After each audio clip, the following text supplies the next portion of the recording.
Get your hands where I can see them. Now, the voice slices through the quiet afternoon air. It is gravelly, impatient, and drenched in unearned authority. General James Thorne does not startle. He simply lifts his head, the charcoal pencil in his hand pausing its slow, careful dance across the paper. Two police officers stand before him. One is older, thick-set, with a face locked in a permanent sneer. The other is young, lean, his eyes wide with a mixture of apprehension and duty. Thorne sits on a park bench. He wears a simple gray hoodie and worn track pants. He is a black man sketching a bird in a notebook. In the eyes of the sneering cop, this is a crime. I said, hands up, the older officer repeats. He unsnaps the holster on his service weapon. A threat. An escalation.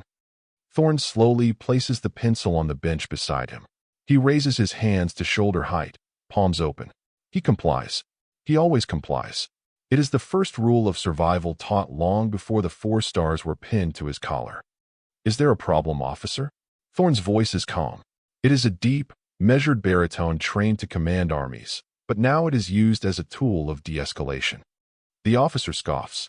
His name tag reads Miller. Yeah, there's a problem. You're the problem. Loitering. Vagrancy. Take your pick. Thorne keeps his gaze steady.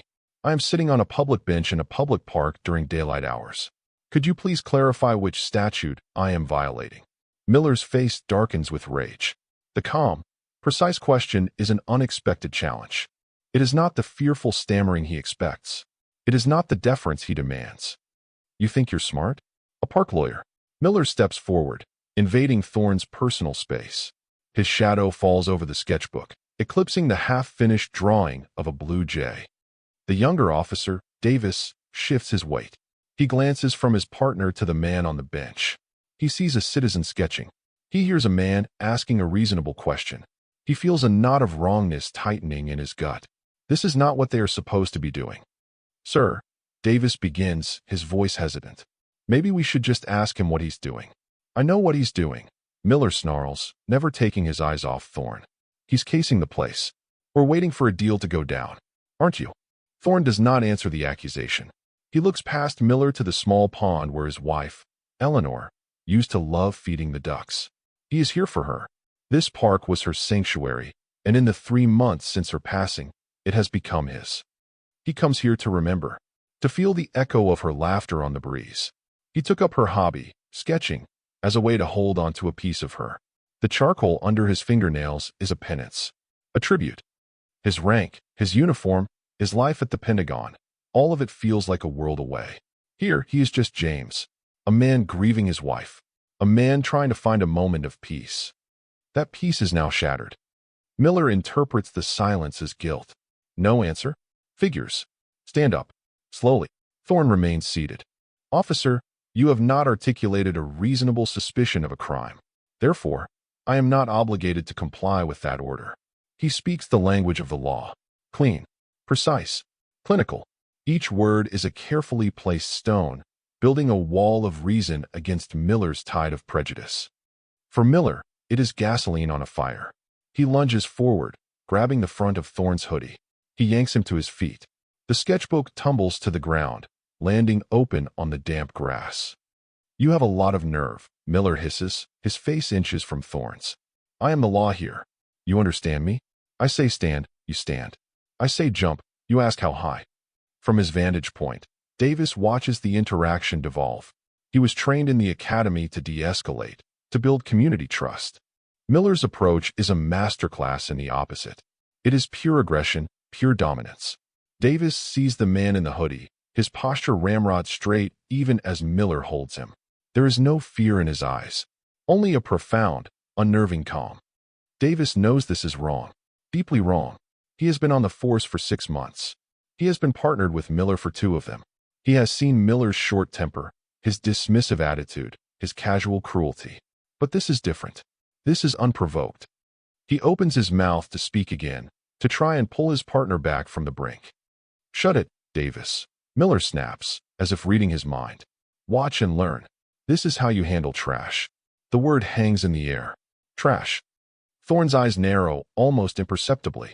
He is a master of control. He has faced down warlords and terrorists. He has briefed presidents in the Situation Room. He has sent young men and women into battle, his heart heavy with the burden of command. He will not break. He will not give this angry, prejudiced man the satisfaction. Instead, he documents. He commits every detail to memory. Miller, Officer T, Badge 714. Time, 14:32 hours. Location, Central Park, East Quadrant. Unlawful physical contact. Verbal abuse. The list grows in his mind, a precise and damning indictment. Let's see some identification, Miller demands, shoving Thorne back a step. I will not be providing identification at this time, Thorne states, his voice perfectly even. You have no legal cause. I have all the cause I need, Miller retorts. He glances down at the open sketchbook on the ground. He sees the delicate, intricate lines of the bird's feathers. He sees the care, the artistry. It doesn't fit his narrative of a criminal, so he destroys it. He lifts his boot. He brings it down hard on the center of the page.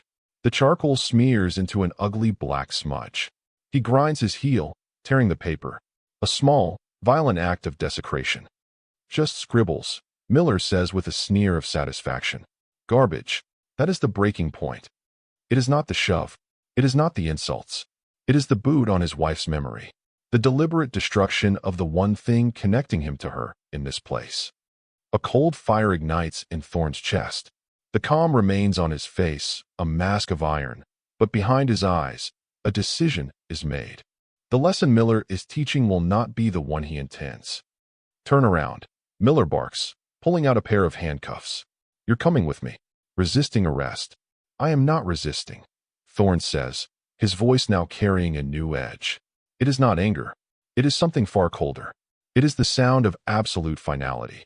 I am bearing witness to your misconduct. But he turns. He places his hands behind his back. He allows the cold metal to bite into his wrists. He continues to comply. The trap is not yet fully sprung. Miller must be allowed to walk into it completely. Davis watches in horror as Miller cuffs the man. Resisting? Sir, he wasn't resisting at all. This is going to be a problem. The only problem is you, rookie, Miller says, tightening the cuffs unnecessarily. You don't have the stomach for this job. Now, shut up and call it in. Miller hauls Thorne toward the patrol car, parked 50 yards away near the main path. He wants an audience. He wants to parade his conquest. He is proud of this. As they walk, Thorne feels the familiar weight of history on his shoulders.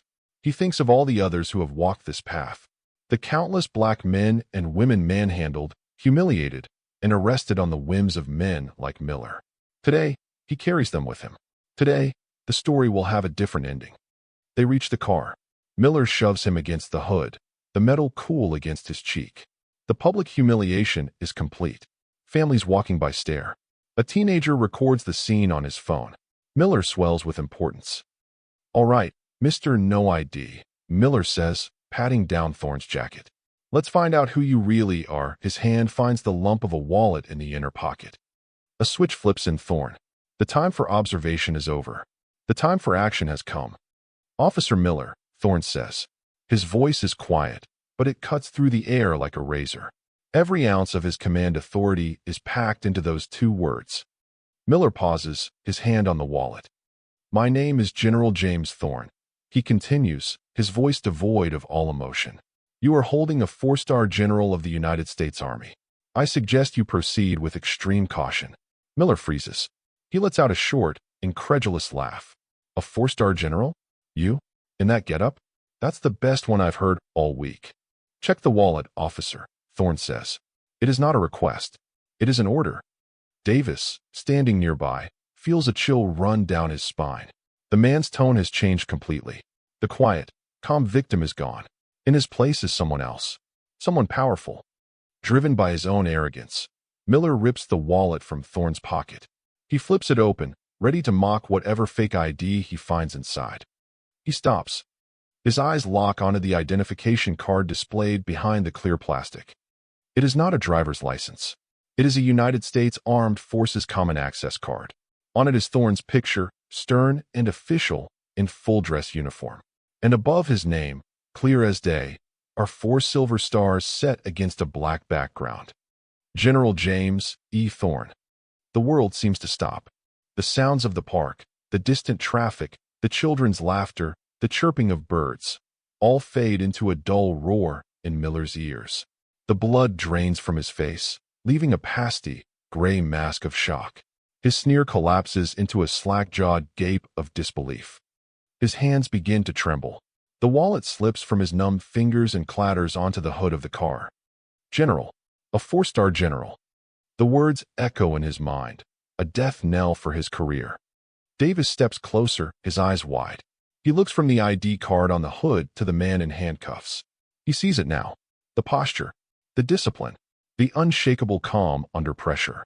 It all clicks into place. Miller, Davis says, his voice urgent, shaking his partner from his stupor. Uncuff him. Now. Miller stares, paralyzed by the enormity of his mistake. He has assaulted and illegally detained one of the most powerful military leaders in the country. I said uncuff him. Davis repeats, his voice cracking with panic. He fumbles for his own cuff key. Thorne speaks again, his voice like ice. Do not touch me, Officer Davis. Officer Miller will remove these restraints. Miller flinches as if struck. With trembling hands, he retrieves the key from his belt. He fumbles with the lock, his fingers clumsy and useless. It takes him 3 tries before the first cuff clicks open, then the second. The moment the restraints fall away, Thorne brings his hands in front of him, rubbing his wrists. He does not raise his voice. He does not need to. The power dynamic in the park has been inverted with the force of a tectonic shift. Thorne turns to face Miller fully. The officer, who just minutes ago was a swaggering bully, now looks small and pathetic. He cannot meet the general's gaze. Officer Miller, Thorne says, his voice level. You have committed multiple felonies this afternoon.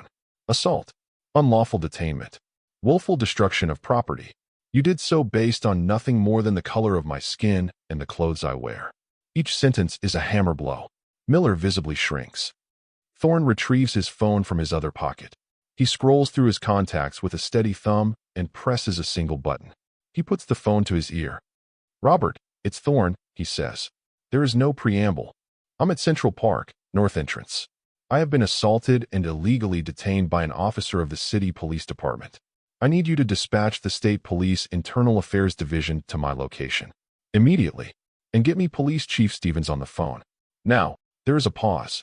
Even from a few feet away, Davis can hear the frantic, alarmed voice on the other end of the line. Yes, General. Right away, General. Are you all right, sir? The Robert on the phone is Governor Robert Standish. I am unharmed, Thorne replies. But I cannot say the same for the integrity of this police department. He ends the call. Silence descends. Miller looks as if he is about to be physically ill. Davis stands frozen, a witness to the complete and utter implosion of his partner's world. Within 10 minutes, the sirens begin. Not the familiar chirp of a city patrol car, but the deep, authoritative wail of state cruisers. 3 unmarked sedans pull up, lights flashing. Men in sharp suits emerge, their faces grim. State Police. Internal Affairs. Moments later, a black town car screeches to a halt. Police Chief Stevens bursts out, his face flushed, his uniform looking hastily thrown on. He sees General Thorne, then Miller and Davis, and his expression curdles with dawning horror. General Thorne, Stevens says, rushing forward, his hand outstretched. There must be some terrible misunderstanding. Thorne ignores the hand. There is no misunderstanding, Chief. There is only a clear pattern of abuse of power. He turns to the lead IA investigator. Captain, I am General James Thorne. At approximately 14:30 hours, Officer T. Miller, badge 714, and his partner, Officer Davis, approached me while I was sitting on that bench. With the precision of an after-action report, Thorne recounts every detail of the encounter. He quotes Miller's slurs verbatim. He describes the physical assault. He points to the ruined sketchbook on the ground. Officer Davis's body camera should have a complete record of the event, Thorne concludes. I trust Officer Miller's is also available for review. The captain turns to Miller. Officer, your camera. Miller's face goes white. It malfunctioned. The captain's eyes are like chips of flint. Did it? Officer Davis, your footage, please.